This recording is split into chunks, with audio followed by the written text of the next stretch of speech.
Hello everyone, welcome back to my channel Anna's kitchen home. আজকে আমি গুঁড়ো দুধ দিয়ে মালাই চাপ তৈরি করে দেখাবো। এটা যেমন তৈরি করতেও অনেক সহজ, তেমন খেতেও অনেক মজা। তো চলুন কি কি লাগছে দেখে নিই। এখন একটা প্লেটে হাফ কাপ আর 1/4 কাপ গুঁড়ো দুধ নিয়ে নিচ্ছি। তারপর হাফ টিস্পুন বেকিং পাউডার দিয়ে দিচ্ছি। বেকিং পাউডারটা কিন্তু বেশি দেওয়া যাবে না, কারণ বেশি দিলে অনেক সময় মিষ্টিটা ফেটে যায় অথবা ফুলে চুপসে যায়। 2 টেবিল স্পুন ঘি দিয়ে দিলাম, ভালোভাবে মেখে নিব।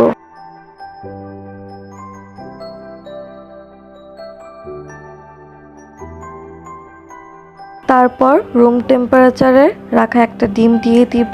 ডিমটা কিন্তু প্রথমে একবারই দেওয়া যাবে না, অল্প অল্প করে মিক্স করে নিব, কারণ প্রথমে দিলেই ডোটা স্টিকি হয়ে যেতে পারে বেশি, তাই আমরা অল্প অল্প করে মিশাতে থাকবো। কারণ অনেক সময় ডিম ছোট বড় হয়, তাই আমরা অল্প অল্প করে মেশাবো। আর আমার এখানে ডিম পুরোটাই লেগেছে। এখন এগুলো সব ভালোভাবে মিক্স করে নিতে হবে।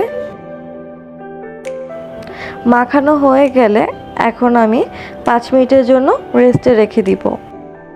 5 মিনিট পর চলে এসেছি, দেখতেই পাচ্ছেন ডোটা একদম পারফেক্ট হয়েছে। হাতে একটু ঘি মাখিয়ে তারপর আমি মিষ্টিগুলো বানিয়ে নিচ্ছি। আর আরেকটা কথা মনে রাখতে হবে, মিষ্টিটাতে জানি কোনো ফাটল না থাকে। মিষ্টিগুলো যদি ফাটল থাকে তাহলে মিষ্টিগুলো ফেটে যাবে, ভালো হবে না। তো আপনারা এটা অবশ্যই খেয়াল করবেন যাতে মিষ্টির ওপরে ফাটল না থাকে। তো আমি এখানে লম্বা শেপে দিয়ে দিচ্ছি, আপনারা চাইলে গোল শেপেও দিতে পারেন।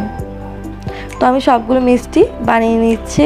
আমার মিষ্টিগুলো বানানো হয়ে গেছে। এখানে আমার মোট 11টা মিষ্টি হয়েছে। এখন আমি চুলায় একটি হাঁড়ি বসিয়ে দিচ্ছি। আমি এখন দিয়ে দিচ্ছি হাফ লিটার গরুর দুধ। তো আপনারা এখানে চাইলে পাউডার দুধও ব্যবহার করতে পারেন, বাট আমি এখানে গরুর দুধ নিয়েছি। তারপর আমি এখানে 3টা এলাচ দিয়ে দিচ্ছি। এলাচটা ফ্লেভারের জন্য, আপনার যদি ভালো না লাগে তাহলে নাও দিতে পারেন। তারপর আমি 1/4 কাপের অর্ধেক চিনি দিয়ে দিচ্ছি, কারণ আমি এখানে কনডেন্স মিল্ক ব্যবহার করেছি, তাই আমি চিনিটা একটু কমই দিচ্ছি। তারপর একটা বলক আসলে আমি মিষ্টিগুলো দিয়ে দিচ্ছি, কারণ এটা বেশি ঘন করা যাবে না, ঘন করলে মিষ্টিগুলো ফুলবে না। তাই একটা বলক আসার পরই আমরা মিষ্টিগুলো দিয়ে দিব। তারপর আমরা ঢাকনা দিয়ে ঢেকে দিব। আর ঢাকনার ভিতরে যে ছিদ্রটা আছে এটা আমরা টিস্যু দিয়ে অফ করে দিব, কারণ ভিতর থেকে যাতে বাষ্পটা না বের হতে পারে। 5 মিনিটের জন্য ঢাকনা দিয়ে ঢেকে দিচ্ছি। আর এর মধ্যে বলক আসলে আমরা ঢাকনাটা বারবার উঠিয়ে দিব। তারপর আমি হাতলটা ধরিয়ে একটু ঘুরিয়ে দিচ্ছি। 5 মিনিট হয়ে গেছে। এখন আমি ঢাকনা খুলে আরও 5 মিনিট জাল করে নিব। এখন আমি মিষ্টিগুলো উঠিয়ে নিচ্ছি। তারপর আমি এলাচগুলো উঠিয়ে নিচ্ছি। এখন যে বাকি দুধটা আছে এটা একটু জাল করে নিব। তারপর এটার মধ্যে দিয়ে দিচ্ছি কনডেন্স মিল্ক হাফ কাপ। এখন আমি এটাকে ঘন করে নিচ্ছি, কারণ মালাইয়ের মধ্যে এটাই সবথেকে ইম্পর্টেন্ট পার্ট, এটাই ঘন করে দিতে হবে।